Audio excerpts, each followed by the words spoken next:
So in this video, we'll be breaking down different highlights of the Squabble Up music video by Kendrick Lamar. So we start off with the first and most notable, Chandelier, which in my interpretations is kind of like a crystal or multiple crystals. And to me, it like represents purity. I mean, the sound that it makes in the beginning, it just it just sounds pure to me. Let me know what y'all think. Next, we have the Gangs of LA, Compton. Compton created Bloods and Crips to police the neighborhood. Kendrick Lamar is showing California in the 70s and 80s and 90s. And this is some of the energy that they was on.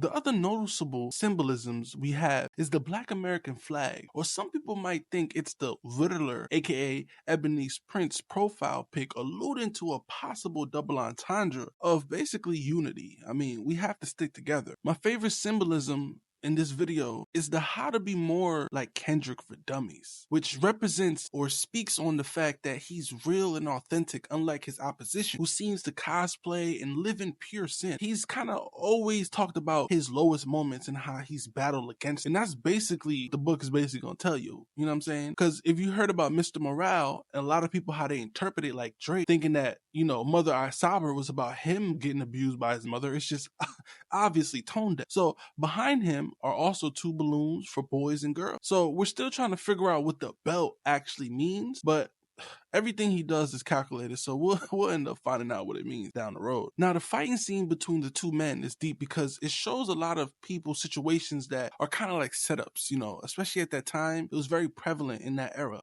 You have a girl, you know, coming in and punching a dude right after the dude punches the other dude. So it's like they working together and then she ends up robbing him. It kind of reminds me of that Mona Lisa song with Lil Wayne and Kendrick Lamar. That's kind of what the storytelling was kind of about. Another secret gem is in this shot where a man is showing hood love with like grills, right? Or goated hand grills, right? But on his shirt is Black Jesus. And I find that very powerful. The references that he has on Black Jesus just lets me know that Kendrick knows the true history of the Bible. The Soul Train reference was probably the most cool and the most like obviously the fact that he's basically trying to make it the 80s and 90s. He's basically going back to the beginning of hip hop, going back to the beginning of, you know, music, or where it kind of transitioned into that Soul Train hip hop. You know what I'm saying? I can see that reference when I'm looking at basically that symbol. And we also have a Latin translation for it. And that basically tells us to basically, if I was to just bring it in layman's terms, basically you got to study, you look deeper, you know, read between the lines. That's basically what he's saying. So let's keep it going. The 80s, 90s photo shoot reference was dope because that's how life was before the internet and social media. A lot of people was just gathering together, especially, you know, women, they would go to the mall and, you know, they'll take group photos. Also the dressing, the style, everything is reminiscent of that time, and it shows us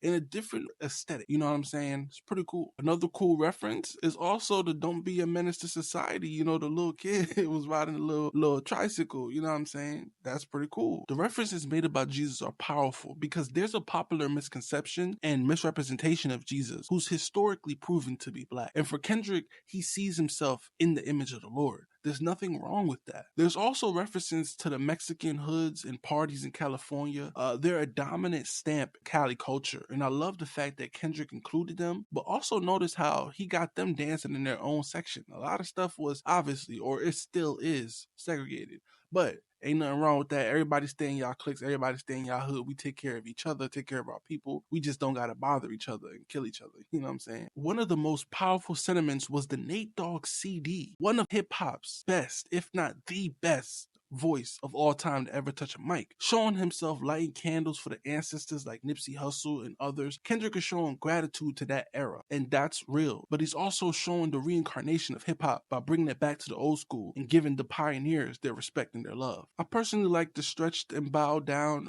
Black Panther. You know, it's kind of in the yogic pose with Black Jesus, and a picture of Black Jesus in the background is even more powerful and inspirational because not only is it a great representation for our youth, but they can also see themselves as something greater than a BMF, Power, or Snowfall film. We are God's children, the original children of God, actually, before they brainwashed and programmed our community to see quite the opposite. And that's basically what Kendrick Lamar music video is about. Just 2 minutes and however long seconds about basically Black pride and where, you know, the especially California and a lot of other places have similar history. But California is very dominant and very strong culturally in terms of what they built, and he's representing that. Let me know what y'all think in the comments below, and let me know if I missed any gems. I most likely did, but it's Kendrick Lamar. We only gonna learn as we go on. Let me know how y'all feel in the comments below. It's being boy from me in the room.